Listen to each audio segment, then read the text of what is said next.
The club's strobe lights painted shadows across Naomi's face as she backed away, heart hammering. Marcus's hand shot out, fingers wrapping around her wrist like a vice.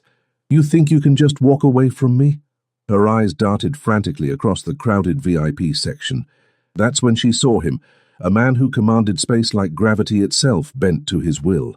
Dark eyes, sharp jawline, danger wrapped in an expensive suit. Without thinking, Naomi broke free and did the unthinkable. She sat directly on the stranger's lap. His body went rigid beneath her, muscles tensing like coiled steel. His companions fell silent, hands moving toward concealed weapons. She felt his breath against her ear, felt deadly calm in his voice. "This is either very brave or very stupid," he murmured in accented English, voice like silk over razor blades. "Which is it?" Marcus stalked toward them, rage twisting his features. The stranger's hand settled on Naomi's hip, present, solid, real. "Breathe," he commanded quietly, "and tell me very quickly. Should I have my men remove him, or do you want me to handle this personally?" Men? Who the hell had she just sat on? Naomi Washington had learned early that survival meant keeping your head down. At 26, she'd mastered invisibility, a skill that served her well in Los Angeles, where dreams died and rent crushed you. The Lotus Club wasn't her scene, but Kira had insisted, forcing her into a black dress that hugged curves Naomi usually hid beneath oversized sweaters. "You need this," Kira had said. 6 months of hiding is enough. Marcus doesn't own you anymore." Except Marcus hadn't gotten that memo. She'd spotted him immediately, stomach dropping. He was with his crew, the same guys who'd looked away when she showed up with bruises. She'd turned toward the VIP section where Kira had scored passes. That had been her first mistake. Now perched on a stranger's lap with Marcus approaching, Naomi realized she'd made a third mistake, potentially fatal. "Naomi!" Marcus's voice cut through music. "Get your ass over here. Now." The stranger's thumb moved in a small circle against her hip. "Calm down. I've got this. You're safe." "I think the lady is exactly where she wants to be," the stranger said, voice carrying despite not being raised. Ho Seung-jae had been having a tedious evening until a woman dropped onto his lap like a bomb with a lit fuse. She was beautiful, skin like warm mahogany, natural hair pulled into a sleek bun, emphasizing high cheekbones and full lips. But her eyes caught him, deep brown, filled with terror and defiance he recognized. The approaching man was exactly the type Seung-jae despised, big, loud, making others feel small. "Do you know who I am?" Seung-jae asked conversationally. Marcus faltered. "Man, I don't care who you are. That's my girl." "I'm not your girl." Naomi found her voice, steel ringing through it. "I haven't been for 6 months. Leave. Me, alone." "Your girl appears to disagree," Seung-jae interrupted smoothly. "And since she's currently sitting on my lap, I'm inclined to take her side." He let his eyes go cold. "Walk away, while you still can." The threat hung like smoke. Seung-jae's men materialized from shadows. Daijung, Minsu, Hyunki, looking at Marcus like butchers look at meat. Marcus's bravado cracked. "This ain't over." "It is over." Seung-jae's voice could freeze fire. "If I see you approach her again, if I even hear you've been in the same zip code, I will take that as a personal insult. Do you understand what happens to people who insult me?" Marcus backed up, hands raised, before melting into the crowd. Naomi exhaled shakily. Reality crashed in. She was sitting on a stranger's lap, a stranger who'd threatened her ex with casual ease, surrounded by men who looked like they collected bodies. "Oh, God," she breathed. "I'm so sorry. I wasn't thinking." She tried to stand, but his hand tightened fractionally, not painful, requesting, "Stay, at least until we're certain he's actually left." Naomi's legs stopped trying to support her. She was acutely aware of everywhere they touched, solid muscle beneath her, heat through her dress, his breath moving her hair. "I'm Naomi," she said finally, "and I think I might have just made the biggest mistake of my life." His lips curved. "Oh, Seung-jae, and that depends entirely on what you do next." The rational part of Naomi's brain screamed at her to run. Men with that kind of power were dangerous. But the rest of her, tired of being afraid, tired of being prey, was mesmerized. "You can let me go now," she said. "He's gone." "Your friend left 20 minutes ago," Seung-jae informed her. "The one in the red dress, very drunk, very friendly with the bartender." Her stomach sank. Of course Kira had left. She checked her phone. 1:47 a.m. She couldn't afford an Uber from here. "I'll have my driver take you home," he said, making it clear this wasn't a request. "I don't accept rides from strangers." "We're not strangers," Seung-jae countered, amusement flickering. "You've been sitting on my lap for 15 minutes. I know you bite your lip when nervous, wear perfume that smells like vanilla, and you're left-handed. I'd say we're acquaintances." Despite everything, Naomi's lips twitched. "That's not how that works." "Isn't it?" He shifted, making her aware of every contact point. "You also know I dislike men who hurt women, that I have resources you need, and I'm offering help with no strings attached." He paused. "Unless you'd prefer to walk home in those shoes?" He'd noticed her shoes hurt. "Why are you helping me? Are you a scam artist who throws herself at rich men?" "No, I'm a waitress who made a very impulsive decision." "Then we have our answer." He finally released her hip. "My driver is Daijung. 8 years with me, happily married with 2 children. He'll take you directly to whatever address you provide." His eyes locked with hers. "Or you can walk home and hope your ex isn't waiting in the parking lot." The second option decided her. "Thank you," Naomi said, standing on water legs. She immediately missed his warmth. Seung-jae stood, and she had to tilt her head back. He pulled out a plain black card with silver embossing and held it out, in case he doesn't take the hint. The card read simply, "Oh Seung-jae," and a phone number. Nothing else. "I won't need this," Naomi said, slipping it into her purse anyway. "We'll see," Seung-jae replied, and something in his tone suggested he saw futures she couldn't imagine. Daejung drove with professional efficiency. Naomi leaned against the window, unsettled. She should feel relieved. Instead, she felt like she'd stepped onto a path she couldn't see. Her phone buzzed. "Kira." "OMG, where did you go?" Naomi typed back, "Got a ride. We'll talk tomorrow." What she didn't text: "I just sat on a dangerous man's lap and he looked at me like I was precious instead of disposable, and I can't stop thinking about it." 3 days later, Naomi was covering lunch at Murphy's diner when Marcus walked through the door. Her hands froze. Sugar exploded across the counter like snow. Marcus's smile was all teeth. "Found you. Thought we should talk, baby." Rita, her 60-year-old manager, looked up. "This man bothering you?" "He was just leaving," Naomi said steadily. "That's not friendly, Nene," Marcus crooned, using the nickname she'd always hated. "I came all this way." Rita reached for the phone. "I'm calling the cops." "For what? Having breakfast?" Marcus spread his hands. "Public place, I can eat wherever I want." He was right.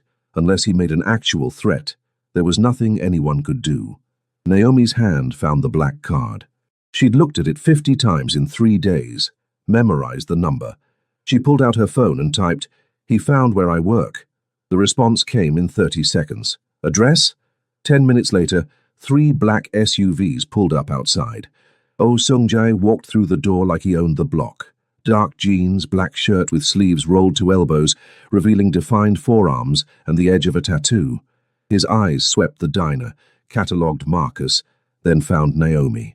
"There you are," he said, voice warm. "I've been looking everywhere. Are you ready for lunch?" Naomi stared. "I'm working." "Not anymore." He looked at Rita, conveying both respect and command. "I need to borrow your waitress. I'll compensate you for her time." He placed $300 bills on the counter. Rita's eyes went wide. "That covers her shift, yes?" "Her shift and the next 6, Rita breathed. "Who the hell are you?" Marcus demanded, standing. Seung-jae turned slowly. When he spoke, his voice was too quiet, the kind that preceded explosions. "I'm the man who told you to stay away from her. Do you remember that conversation? 3 days ago. Dark club. Lots of witnesses." He stepped closer, and Marcus retreated. "Did you think I wasn't serious? Did you think my warning had an expiration date? Man, I don't want trouble." "Then why are you here?" Seung-jae's voice could cut glass. "Why are you in front of this woman after I explicitly told you to stay away?" Naomi found her voice. "Seung-jae, you don't have to..." He held up one hand, not taking his eyes off Marcus. Yes, I do, because men like this think warnings are suggestions. They think boundaries are negotiable. They need to learn that some lines, once crossed, have permanent consequences. Min-Su stepped forward, hand resting on something concealed beneath his jacket. You're going to leave now, Seung-jae continued conversationally. You're going to leave Los Angeles, actually. San Diego is nice. Fresno, perhaps. Anywhere that isn't here. He smiled without warmth. And if I hear you've contacted her, a phone call, a text, a goddamn carrier pigeon, I will consider that a declaration of war. Do we understand each other? Marcus's face paled. You can't just... I can, Seung-jae interrupted. I absolutely can. The question is whether you're smart enough to recognize that, or stupid enough to test me. Finally, Marcus broke, shoulders sagging. We're done here. Keep her. She ain't worth the trouble anyway. The words hurt, but Naomi found she didn't care. She was too busy watching Seung-jae, watching him hold himself like violence was a language he spoke fluently. After Marcus fled, Seung-jae turned back, his demeanor shifting. The predator receded, replaced by something almost soft. Are you all right? I don't know, Naomi answered honestly. I think you just dramatically upended my life. Good, Seung-jae said. Your life needed upending. Standing there, surrounded by shocked patrons and spilled sugar, Naomi couldn't argue with that. Naomi should have gone home. Instead, she found herself in Seung-jae's SUV, watching Los Angeles blur past. Where are we going? Lunch. You said you were working through your lunch break. That's unacceptable. I work through lunch every day. That's how jobs work when you're not rich. Then we need to expand your definition of acceptable. They ended up at a Korean restaurant, the kind without English signs, where ajumas shouted orders and the air smelled like grilled meat and kimchi. Seung-jae navigated it like coming home, exchanging greetings in rapid Korean. They were led to a private room, traditional low tables and cushioned mats. Naomi kicked off her work shoes and settled down, knees protesting. I've never been here before, she admitted, looking at the all-Korean menu. I live in Koreatown but usually just hit food trucks. Then you've been missing out, he ordered without consulting the menu, a stream of Korean that sounded like music. How many languages do you speak? Korean, English, Japanese, Mandarin, some Spanish. Enough Russian to conduct business. Conduct business, Naomi repeated slowly. What kind of business requires Russian? His eyes met hers, dark and unreadable. The kind we're not going to discuss over lunch. But you're going to feed me anyway? You don't make me uncomfortable. You make me curious. There's a difference. Food arrived in waves. Banchan, grilled meat sizzling on tabletop grill, soup that smelled like comfort. Naomi's stomach growled audibly.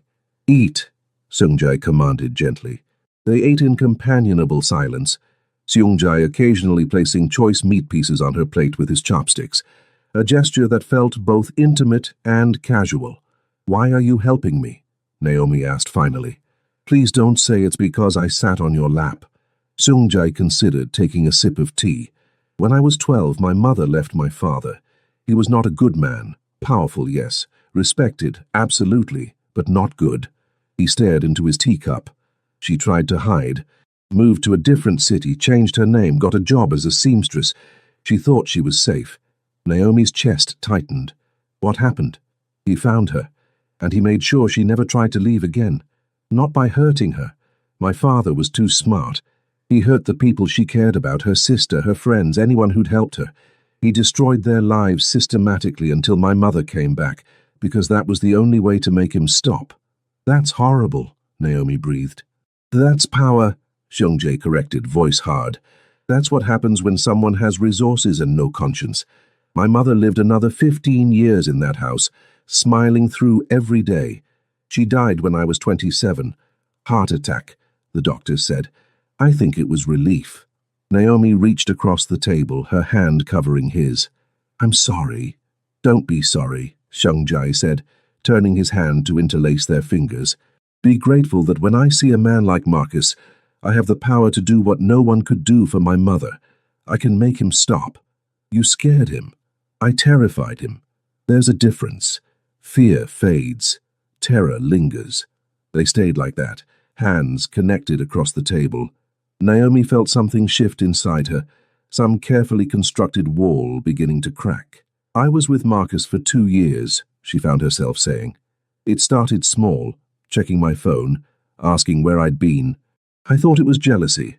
I thought it meant he cared. She laughed bitterly. Isn't that stupid? It's not stupid, Xiongji said firmly. It's human. Leaving him was the hardest thing I've ever done. Not because I still loved him. That died long before. But because I was scared he was right. That I was nothing without him, that I couldn't survive alone. And yet, here you are. Surviving. Barely. I work 60 hours a week across 2 jobs. I live in an apartment where I can't afford to turn the heat above 65. I eat ramen 4 nights a week. This meal probably costs more than my weekly grocery budget. You're alive, Xiongji countered. You're free. You made a choice most people lack courage to make. That's not barely surviving, that's winning. Tears pricked Naomi's eyes. Why do you see me that way? Everyone else sees a struggling waitress who made bad choices. You see someone worth protecting. Xiongji's thumb traced circles on her hand, both soothing and electric. I see someone who threw herself into a stranger's lap because she refused to be a victim. I see someone who works 2 jobs rather than give up. I see strength disguised as desperation. He paused. And I see someone who eats kimchi like she was born to it, which suggests excellent taste. Despite herself, Naomi laughed. Is that your metric? It's a start, he replied, lips curving into what might have been a genuine smile. The moment broke when Xiongji's phone buzzed. He glanced at it, expression cooling like water turning to ice. I need to take this. He stepped out, and through thin walls Naomi heard rapid-fire Korean, tone-clipped and commanding. When he returned, his expression was troubled. I have a situation I need to handle. Business. It can't wait. Of course, Naomi said, trying not to feel disappointed. I'll have Dae-jung take you home. He paused. Unless you come with me. Naomi should have said no. Instead, where are we going? Xiongji's smile was sharp and dangerous. To remind someone why they shouldn't break promises to me. They drove to a warehouse in an industrial part of Los Angeles that Google Maps probably labeled, Here Be Dragons. Xiongji's men were already there, standing in a loose circle around a man tied to a chair, blood trickling from his nose. Naomi's stomach clenched. Xiongji, stay in the car, he said, voice brooking no argument. Dae-jung will stay with you. You'll be safe. That's not what I'm worried about, Naomi replied, but he was already out, striding toward his men with practiced confidence. Through tinted windows, Naomi watched Xiongji speak to the bound man. She couldn't hear words, but she could see the man's face go white, see him shaking his head frantically. Xiongji said something else, calm and measured, then turned to Min-soo. Min-soo pulled out a gun. Naomi's breath caught. She'd known Xiongji was dangerous, but seeing it, witnessing the casual way he wielded violence, was different from knowing abstractly. Xiongji made a small gesture. Min-soo fired twice, sound muffled but audible. The man screamed. The bullets had hit concrete on either side of his feet. Xiongji said something else too quiet to hear. The man nodded frantically, tears streaming. Xiongji gestured, and his men untied the guy who collapsed, crawling toward the door. Then Xiongji returned to the SUV, sliding in like nothing had happened. Let's go. They drove in silence for 3 blocks before Naomi found her voice. You shot at him. No, Xiongji corrected calmly. Min-soo shot near him. There's a difference. That's semantics. That's mercy, Xiongji countered. That man stole from me, from my organization. The penalty for that is death. I gave him a warning instead, a chance to make it right. He looked at her directly. Would you have preferred I kill him? No, but I also I can't. She pressed her hands to her face. What am I doing here? This is my life, Xiongji said simply. I won't lie to you about what I am.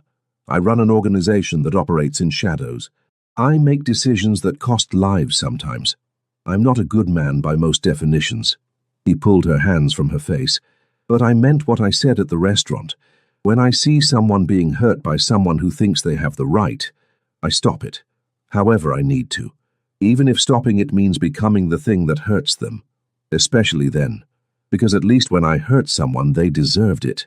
Naomi should have asked to be taken home. Instead, did he deserve it? That man? He stole money that was supposed to pay for someone's medical treatment, a child's medical treatment. Because of his greed, that child didn't get the surgery she needed. She's blind now. Permanently. His jaw tightened. So yes, he deserved it. He deserved worse.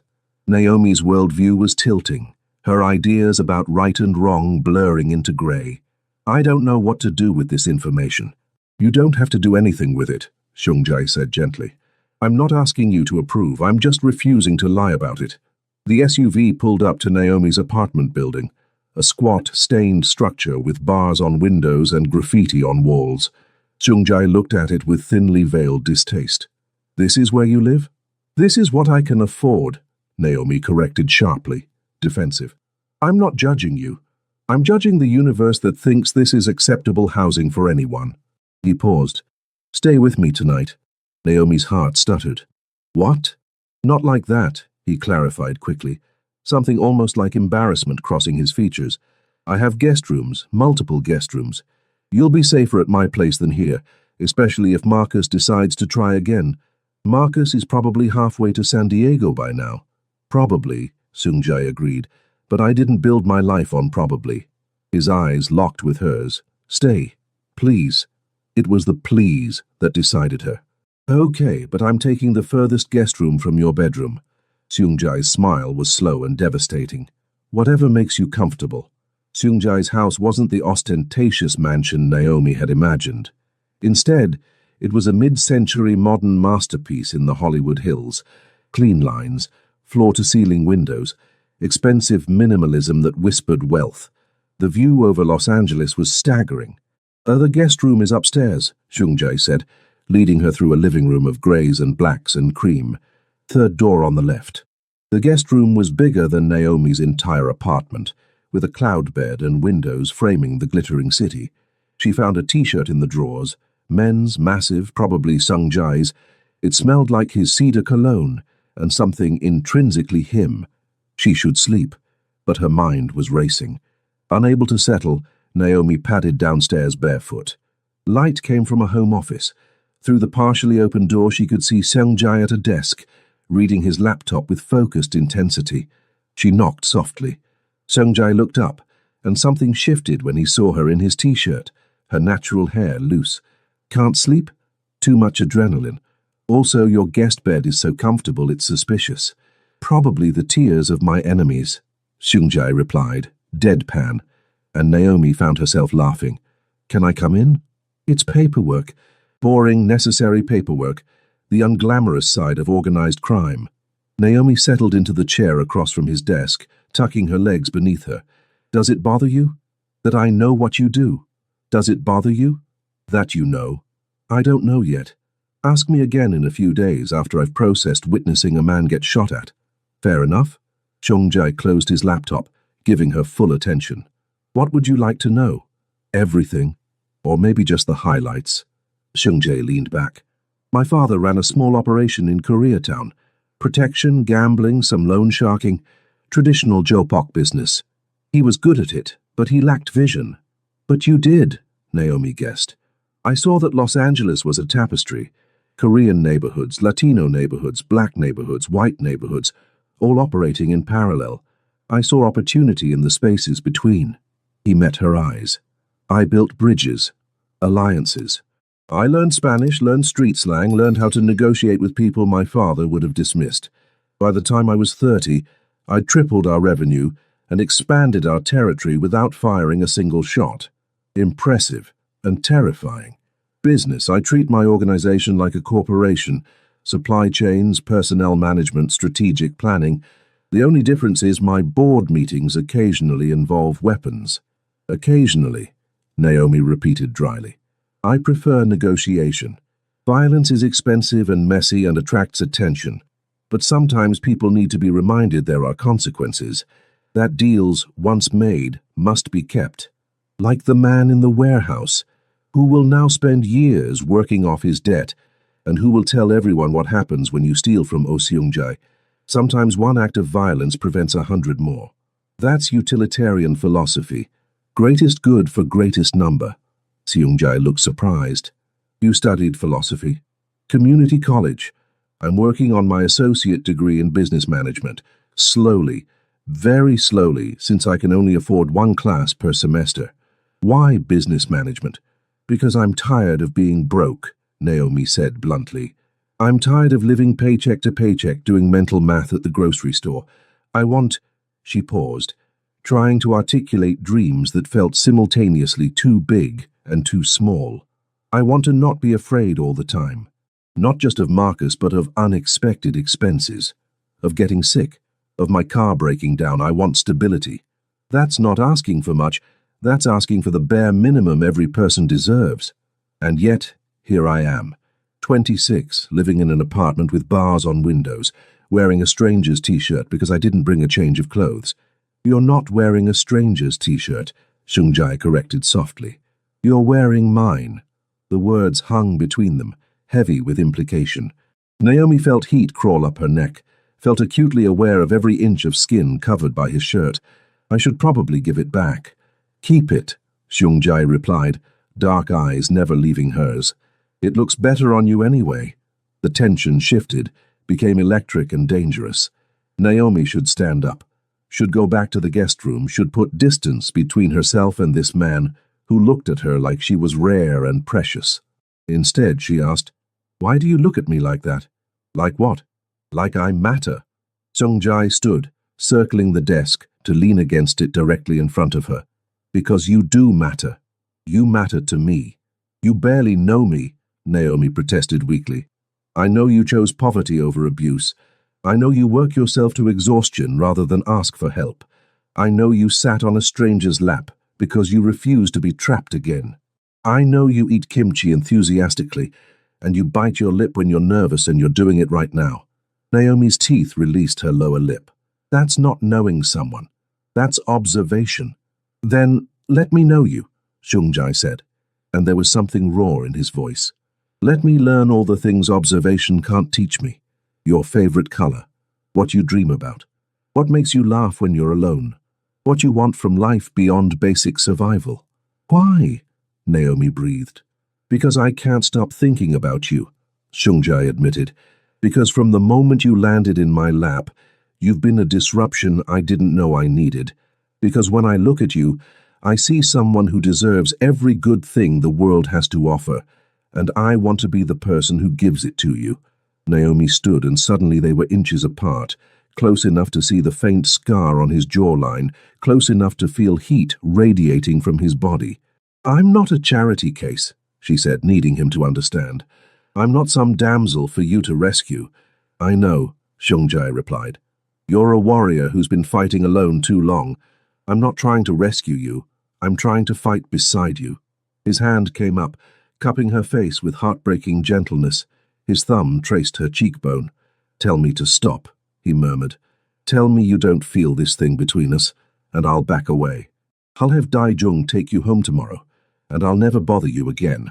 And if I don't tell you to stop, then I'm going to kiss you, Seung-jae said simply. And then I'm going to spend the rest of my life making sure you never have to be afraid again. Naomi didn't tell him to stop. His lips met hers with controlled intensity that made her knees weak, made every nerve ending light up like fireworks. He kissed her like she was precious, like she was his, like this was both beginning and promise. His other hand found her waist, pulling her closer until they were pressed together, until Naomi could feel the controlled power in his body. She made a sound, half gasp, half moan, and his grip tightened fractionally, possessive without being controlling. When they finally broke apart, both breathing hard, Seung-jae rested his forehead against hers. You need to go back to your room, he said, voice rough. Now, before I forget, I'm trying to be a gentleman. What if I don't want you to be a gentleman? Naomi challenged, feeling brave and reckless and alive. Seung-jae groaned. You're killing me. Good. Consider it payback for turning my life upside down. Naomi. Her name was a warning and a plea. I need you to trust me when I say that if you stay in this room, I won't be able to stop at kissing. Then I'll go, Naomi said, pulling back with enormous effort. But for the record, I don't want you to stop. She left him there looking wrecked and wanting, and climbed the stairs on legs that felt like they'd forgotten how to work. Her lips still tingled from his kiss. Her body still hummed with unfulfilled desire. Naomi fell into the cloud bed, buried her face in the pillow, and tried to process the fact that she was falling for a man who shot at people for a living. And the truly terrifying part? She didn't want to stop falling. The next morning, Naomi woke to sunlight and coffee smell. She followed the scent downstairs to find Seung Jae in the kitchen, looking unfairly attractive in a simple white t-shirt and jeans. "Coffee," he offered. "You're a mind reader," Naomi said gratefully. They ate breakfast in comfortable silence, eggs and toast and fruit that Seung Jae prepared with focused competence. Naomi tried not to think about how domestic this felt, how right. "I need to go to work," she said finally. "Call in sick," Seung Jae suggested. "I can't afford to call in sick. Some of us have rent to pay." "About that." Seung Jae set down his coffee. "How would you feel about working for me?" Naomi nearly choked. "Excuse me? I run legitimate businesses as well. I have restaurants, real estate holdings, a security consulting firm. All need competent managers, people I can trust." He met her eyes. "I need someone with your work ethic, your intelligence, and it would pay significantly more than Murphy's Diner. You're offering me a job after one day of knowing me. I'm offering you an opportunity. What you make of it is up to you." Naomi wanted to say yes so badly it physically hurt, but something held her back. "Let me think about it," she said finally. Seung Jae nodded, not pressing. "Fair enough." Daejung drove her to Murphy's, where Rita raised her eyebrows but didn't comment on Naomi's rumpled appearance. Naomi threw herself into work, letting familiar rhythm ground her. She was refilling the coffee station when her phone buzzed. "Unknown number. Thought you could hide behind your Korean boyfriend? Think again, bitch." Marcus. Despite everything, he was still trying to reach her. Naomi's hands shook as she forwarded the message to Seung Jae. His response came immediately. "I'll handle it." The call came at 2 a.m. Naomi was alone in her apartment. She'd insisted on going home despite Seung Jae's protests, needed space to think and breathe. She'd been drifting between sleeping and waking when her phone lit up the darkness. Unknown number. She almost didn't answer, but something made her swipe to accept. "Naomi Washington."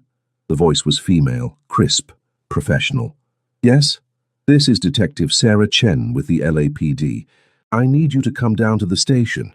There's been an incident involving Marcus Davis." Naomi's blood went cold. "What kind of incident?" "I'd rather discuss this in person." The police station at 2 a.m. was a fluorescent-lit nightmare of tired cops and crying suspects and burnt coffee smell. Detective Chen was a compact Asian woman with sharp eyes and sharper questions. "When was the last time you saw Marcus Davis?" she asked, leading Naomi to an interrogation room. 4 days ago. He showed up at my work. My friend had to have him escorted out." "Your friend?" Detective Chen repeated, consulting notes. "That would be Oh Seung Jae?" Naomi's stomach dropped. "How do you—" "We have security footage from the diner. Multiple witnesses reported seeing Mr. O's rather dramatic intervention." She leaned forward. "Here's the thing, Ms. Washington. Marcus Davis was found 3 hours ago in an alley in Koreatown. He'd been beaten severely. His right hand was broken in 7 places. He's currently in ICU, and the doctors aren't sure if he'll regain full function of that hand." Naomi felt like she might vomit. I'm not suggesting you did anything," Detective Chen said, tone gentling. "But I need you to understand something. Oh Seung Jae is under investigation, has been for 3 years. We know what he is, what he does, and we've been building a case, piece by piece, witness by witness." She pulled out a photo of Seung Jae looking dangerous and beautiful. "He's dangerous, Ms. Washington, and if you're involved with him, you're in danger too. Not from him, maybe, but from the life he leads, from the enemies he's made, from the choices he forces people to make." "He didn't force me to do anything," Naomi said, finding her voice. "Didn't he?" Detective Chen challenged. "Think about it. 4 days ago, you were a waitress with an ex-boyfriend problem. Now you're here in a police station at 2 a.m., being questioned about a brutal assault that you know was connected to Oh Seung Jae." She slid her business card across the table. When you're ready to talk, really talk, call me. Because right now, you still have a choice. But the longer you stay involved with him, the fewer choices you'll have. Naomi left the station in a daze. The sun was starting to rise, painting Los Angeles in shades that felt obscene. She called an Uber, gave her address, then changed it at the last minute to Seung-jae's house. He answered the door immediately, like he'd been waiting. He was dressed for the day already, perfectly put together, except for tension in his shoulders, tightness around his eyes. "You know," Naomi said without preamble, "you know what happened to Marcus?" "I know," Seung-jae confirmed, stepping aside. "Did you do it?" The question hung like smoke. "No," Seung-jae said, and something in his voice made her believe him. "But I ordered it done." Naomi's legs gave out. She sat heavily on his couch, hands shaking. The detective said his hand. She said they broke his hand in 7 places. 8, Seung-jae corrected quietly. 8 places. I was very specific about that number. "Why?" Naomi whispered. "Why 8? "Because he texted you 8 times after I told him to stay away," Seung-jae explained, voice devoid of emotion. "1 break for each message. I wanted him to understand that every action has consequences, that every boundary he crossed had a price." Naomi looked at him, really looked at him, at the man who'd kissed her so tenderly, who'd made her breakfast, who'd offered her a job, and saw maybe for the first time the truth of what he was. "The detective said you're under investigation, that they've been building a case for 3 years. I'm aware. Detective Chen is tenacious. I respect that, even if it makes my life more complicated." "How can you be so calm?" Naomi demanded. "You just admitted to ordering an assault. You could go to prison. I could be charged as an accessory.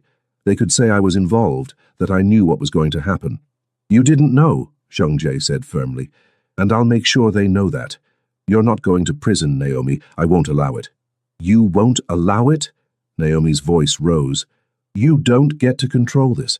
You don't get to make decisions that affect my life without asking me." "You're right," Seung-jae said, and the admission seemed to cost him. "You're absolutely right. I should have consulted you before taking action against Marcus. I should have given you a choice." He moved to sit beside her, careful not to touch. "But here's the truth I need you to understand. I am not a good man. I am not the hero of this story. I'm the villain who fell in love with the heroine, and now I'm trying to rewrite the rules so we both get a happy ending." "Love," Naomi repeated, the word tasting foreign. "You said love." "I did," Seung-jae confirmed, meeting her eyes. "I love you, Naomi Washington. I've known it since you sat on my lap and chose courage over safety. I've known it every moment since, and it terrifies me because I don't do love. Love is weakness. Love is vulnerability. Love is everything my father taught me to avoid." He reached for her hand, stopped himself. "But I look at you and I want to be weak. I want to be vulnerable. I want to give you every piece of myself I've spent my life protecting." Tears tracked down Naomi's face. "You had a man beaten unconscious." "I did." Seung-jae didn't deny it. "Because he threatened you. Because he made you afraid. Because in my world, in the only language men like Marcus understand, violence is the only message that sticks." He finally did touch her, hand cupping her face with heartbreaking gentleness. "I won't apologize for protecting you. I can't. It's not in my nature to let threats against you go unanswered." "But what about next time?" Naomi challenged through tears. "What about every ex-boyfriend, every rude customer, every person who looks at me wrong? Are you going to have them all beaten, killed?" "No," Seung-jae said firmly. "Marcus was special. Marcus was someone who'd already hurt you, who'd already demonstrated he wouldn't respect boundaries. This wasn't about jealousy or possession. This was about eliminating a genuine threat." He wiped her tears with his thumb. "I'm not going to hurt everyone who annoys you. I'm going to hurt people who genuinely endanger you. There's a difference." "That's still not normal," Naomi said, but her voice had lost its edge. "I know. Nothing about my life is normal. Nothing about what I'm offering you is normal. But it's real. It's honest. And it's yours if you want it." Naomi sat there, suspended between 2 lives. The safe life, where she went back to her apartment and minimum wage jobs and slow progress toward a degree. and the dangerous life, where she stayed with a man who loved her enough to break people's hands, who could give her everything she needed, but at a cost she couldn't calculate. The detective gave me her card, Naomi said slowly. Told me to call when I was ready to talk. To testify, I think. Seung-jae went very still. Will you? I don't know. Part of me thinks I should. That the right thing, the moral thing, is to help put you away, to stop you from hurting other people. And the other part? The other part knows the world isn't that simple, Naomi said. The other part knows that sometimes the villain is the only one who'll protect you, that sometimes the law can't help, won't help, doesn't help fast enough. She looked at him, really looked. My grandmother used to say that God puts people in your life for a reason, not always good people. Sometimes the people we need most are the ones who scare us, who challenge us, who make us question everything we thought we knew. Am I scaring you? Terrifying me, Naomi confirmed, but not in the way Marcus did. You scare me because I want this. I want you. I want a life where I don't worry about rent, where I don't eat ramen 4 nights a week, where someone looks at me like I'm precious instead of disposable. She took a shaky breath. And that scares me because wanting things, needing things, opens you up to losing them. I'm not going anywhere, Seung-jae promised. You can't promise that, Naomi countered. Detective Chen is building a case. Eventually, she'll have enough. Eventually, you'll... She couldn't finish. Eventually, I'll go to prison, Seung-jae finished for her. Yes, probably. The law has a long memory, and Chen is patient. He turned her face to his. But I can promise you this. Whatever time we have, however long it is, I will spend every moment making sure you're safe, protected, cared for, loved. His voice dropped. I will give you everything I have, everything I am, for as long as I can. And when they eventually take me away, you'll be set up, financially secure, educated, free to choose whatever life you want. That's not... Let me finish, Seung-jae interrupted gently. I have lawyers, good ones. They're preparing trusts, accounts, properties, all in your name. Clean money, legitimate money, nothing that can be traced back to my illegal operations. If I go down, you don't go down with me. You walk away with the resources to build whatever life you want. You've already done this? Naomi asked, shocked. The paperwork was finalized this morning, before you even got here. Because regardless of what you decide right now, regardless of whether you stay or go, I needed to know you'd be okay. Naomi kissed him. It wasn't planned. She just leaned forward and pressed her lips to his, trying to convey everything she couldn't articulate. Gratitude and fear and love and terror all mixed together in a kiss that tasted like salt and promise. When they broke apart, Seung-jae rested his forehead against hers. Is that a yes? That's an I don't know, Naomi admitted. But it's not a no, it's a maybe I'm crazy, and maybe this is the worst decision I'll ever make. But maybe, just maybe, this is exactly where I'm supposed to be. I'll take maybe, Seung-jae said, smiling against her mouth. I'll take maybe, and I'll spend every day turning it into yes. They stayed like that, wrapped around each other on his expensive couch as Los Angeles woke up outside, as somewhere Marcus lay in a hospital bed, as Detective Chen added notes to her case file, as the world kept spinning around them. 3 months later, Naomi stood in front of a mirror in a boutique that cost more per dress than her old monthly rent. She was wearing a black cocktail dress that hugged her curves, natural hair styled in an elegant updo, diamond earrings catching light. You look beautiful, Kira breathed from behind her. Her best friend had been skeptical at first, had given Naomi the 3rd degree about Seung-jae, the danger, the risk. But she'd also seen how Naomi smiled now, how she'd left Murphy's Diner to manage one of Seung-jae's legitimate restaurants, how she was taking 3 classes a semester instead of 1.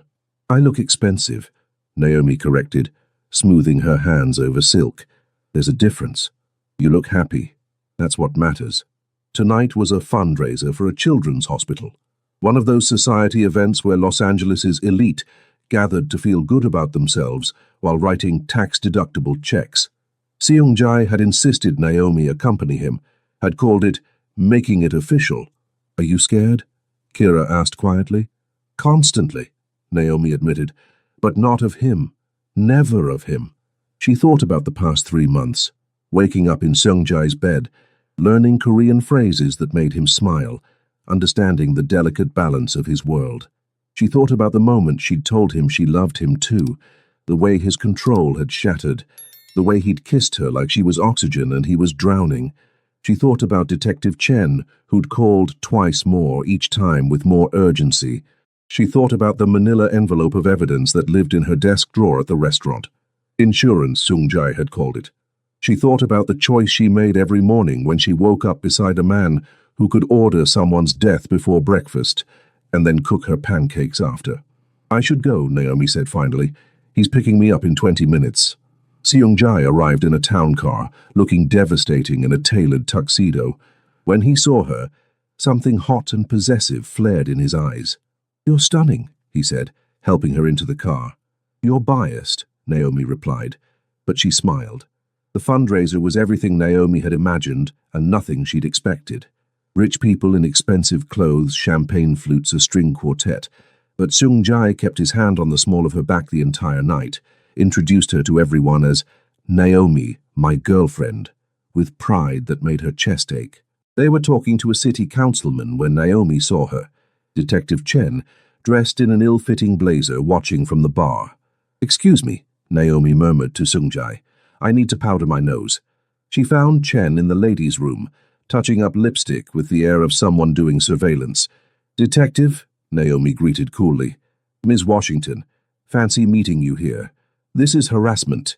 This is a public event. I'm allowed to attend. Though I'll admit, watching Seung-jae schmooze with city officials is fascinating." Naomi checked her makeup in the mirror. "Why are you really here?" "To give you one more chance," Chen said bluntly, "to tell you that it's not too late. We have Marcus's testimony now. He's willing to talk in exchange for protection. We have financial records, surveillance footage, 3 witnesses willing to testify. We're close, Ms. Washington, so close. All we need is someone on the inside, someone who can confirm what we suspect." "You want me to wear a wire?" Naomi said flatly.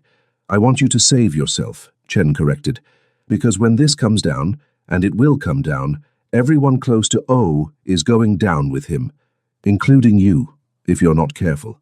He's already protected me, legally, financially, I'm insulated." "You think that matters?" Chen laughed bitterly. "You think the feds care about legal separation when they're taking down a crime boss? They'll freeze everything connected to him. Your accounts, your apartment, your job. They'll drag you through the mud just on principle." She stepped closer. "I like you, Ms. Washington. You seem like a good person in a bad situation. Don't let him pull you under." Naomi looked at Chen, really looked at her, saw a woman who dedicated her life to justice, who genuinely believed she was one of the good guys. And maybe she was. But Naomi had learned that the world wasn't divided into heroes and villains. It was divided into people who helped you and people who hurt you. And Seung-jae, for all his crimes, had never been anything but honest with her. "Thank you for your concern, Detective," Naomi said carefully, "but I'm exactly where I choose to be." "Then you're a fool," Chen said, not unkindly, "but I hope you're a lucky fool." Naomi returned to the fundraiser, to Seung-jae's side. He looked at her questioningly, and she shook her head minutely. "Not now. Later." In the car on the way home, Seung-jae finally asked, "What did Chen want?" "To save me," Naomi said simply. "From you.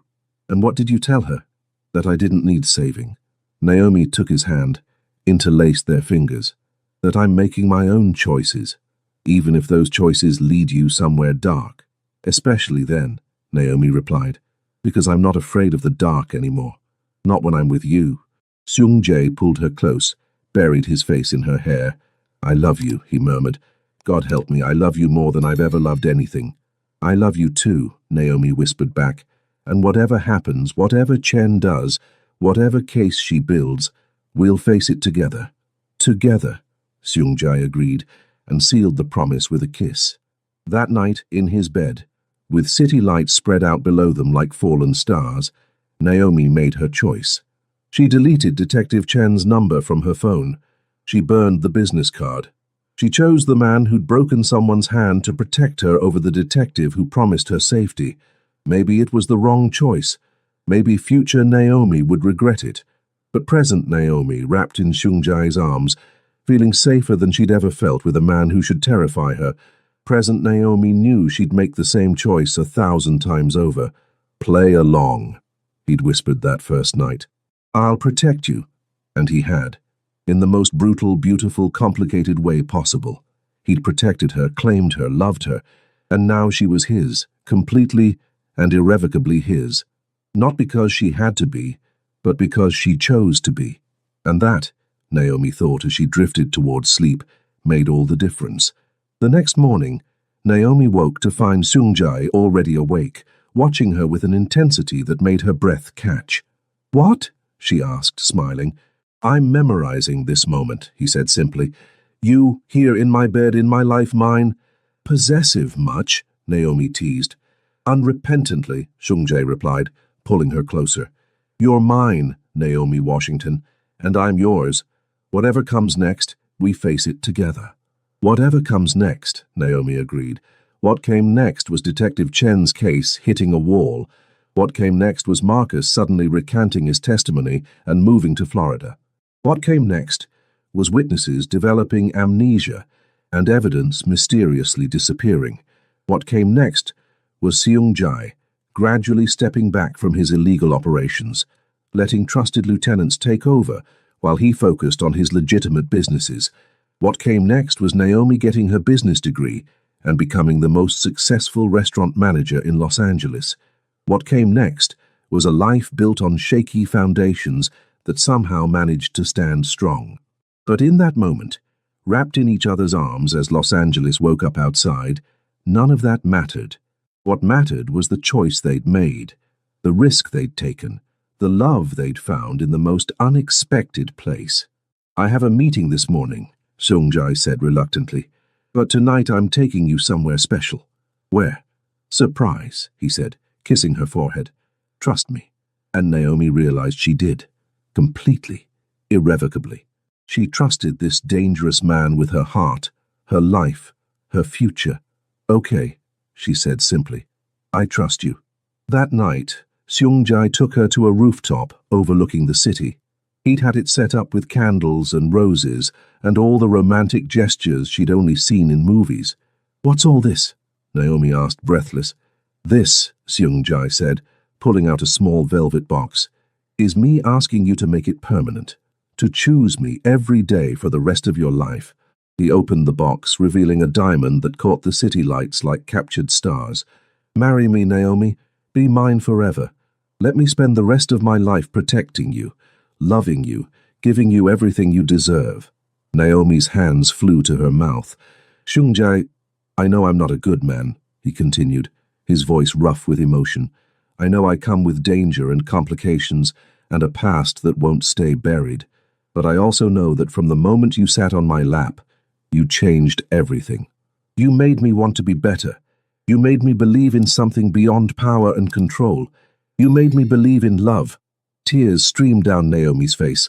"Yes," she breathed. "Yes, yes, 1,000 times yes." Seung-jae slipped the ring onto her finger, then pulled her into a kiss that was promise and possession and love, all wrapped into one perfect moment. "You're mine," he whispered against her lips.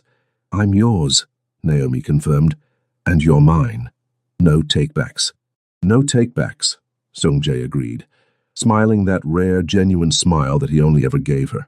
And standing there on a rooftop above Los Angeles, with a dangerous man's ring on her finger and his heart in her hands, Naomi knew she'd made the right choice. She'd chosen love over safety, danger over comfort, a complicated future over an easy present. And she'd never been happier. Years had transformed Los Angeles, but some things remained constant. Naomi stood on the balcony of their home, watching the city wake up, coffee warming her hands. Their home. Even after all this time, the phrase made her smile. Behind her, through the open door, she could hear Seung-jae moving around the kitchen, familiar sounds of breakfast being prepared. His restaurants had expanded, 5 now, all legitimate, all successful. The other side of his business had quietly dissolved. Seung-jae had stepped away, passed control to trusted lieutenants and walked away clean, almost clean. There were still investigations, still questions, but the statute of limitations on some charges had expired, and others lacked sufficient evidence. Chen had retired last year, frustrated but accepting. She'd sent Naomi a card that read simply, "You were luckier than you deserved to be." Maybe she was right. Naomi had her business degree now, framed on the wall of the restaurant she managed. She'd been featured in a magazine last month, rising stars in Los Angeles hospitality, confident and successful, and exactly where she'd always dreamed of being. "You're thinking too loud," Xiongjae said, appearing beside her with his own coffee. He'd aged well, silver threading through his black hair at the temples, lines around his eyes that suggested years of laughter. "What's going on in that beautiful head?" "Just remembering," Naomi said, leaning into his warmth. "Remembering a scared woman who threw herself at a stranger's lap." "Best decision you ever made," Xiongjae said smugly. "Second best," Naomi corrected. "The best decision was staying." They stood together, watching Los Angeles sprawl beneath them. Somewhere out there was Murphy's Diner, where Naomi had poured coffee for tips. Somewhere was the Lotus Club, where everything had started. Somewhere was the woman Naomi had been, scared and struggling and surviving. She was glad that woman had been brave, even when she was terrified. Glad she'd made the leap, taken the risk, chosen the dangerous man over the safe option. "Thank you," Naomi said suddenly. "For what?" "For protecting me. That first night, when I sat on your lap and begged you to play along. You could have turned me away. Should have, probably. But you didn't." "I couldn't," Xiongjae said simply. "From the moment you touched me, you were mine. I just needed to convince you of that fact." "Took you long enough?" Naomi teased. "Took exactly as long as it needed to," Xiongjae corrected, pulling her close. "But we got there, and now we have forever. Forever." The word hung between them, bright and promising. Not perfect. They still fought, still struggled with ghosts of Xiongjae's past, still navigated the complicated reality of building a legitimate life from illegitimate foundations. But they were together, and that made everything possible. "I love you," Naomi said, the words still as powerful as the first time. "I love you too," Xiongjae replied. And somewhere in the distance, Los Angeles kept spinning, kept dreaming, kept offering up new stories to people brave enough to take them. Theirs was already written, and it was perfect.